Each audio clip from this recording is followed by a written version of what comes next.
Justin Hamilton here for Bank SA's TalkFringe.com with my pal Mark Trenworth, who this year at the Adelaide Fringe is doing a children's show.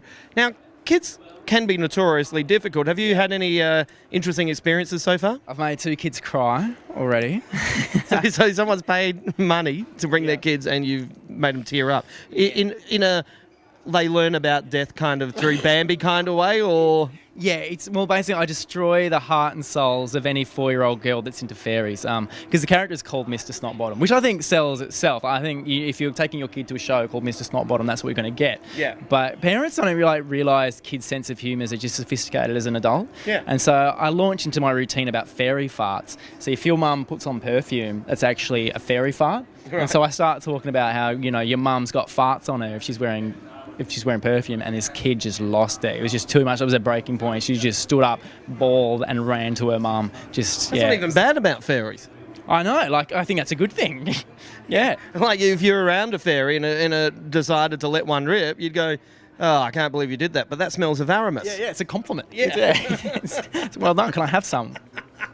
And give you commission, you know, that kind of thing. Yeah, it's bizarre. Well, you know, obviously she's a kid. She doesn't know any better. You know, once she gets older, she'll realise that's the positive thing. Yeah. One kid cried when I was like 5 seconds on stage. I got up, I danced, and in 5 seconds she's bawled, absolutely bawled. Surely the Wiggles have had stuff like that happen, though, don't you reckon? Yeah, you'd imagine, like...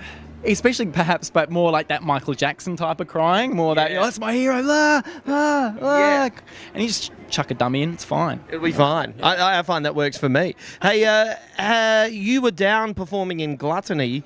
We were discussing before, Clipsel's on at the moment. Yeah. What are you doing about that? Well, we did like a sound test there because the show is like literally at the same time as like the main race. Yeah. And at just like half the volume, it was atrocious. Like the big problem, because it's, you know, it's a disgusting show. There's lots of farts and stuff. Yeah. And we were realising that the cars backfiring were going to be like mistaken for the farts. Like you wouldn't be able to hear the fart sounds over the cars. I saw Mark Trenworth's show and it was just full of farts. And I was like, no, that was Clipsel. Yeah, exactly. And for some reason it stank. Who knew? Who knew? But so yeah, we've moved it for this weekend, moving it to Rhino Room. Okay. So which is godsend. Yeah. And what time are the shows on? So 11 a.m. and 2 p.m. And then after this weekend, you're back down Gluttony? Yeah. Well, look, go and check out Mark Trenworth's show. He's a fantastic guy, fantastic comedian. It'll be a great gig. And before you go in, just explain to your child that if a fairy farts and it smells good, that's actually a positive thing and there's no need to get upset. Is that fair enough? Yeah, absolutely. No, it's fine. Don't worry. Don't worry, girls. It's fine. It really is fine. Yeah.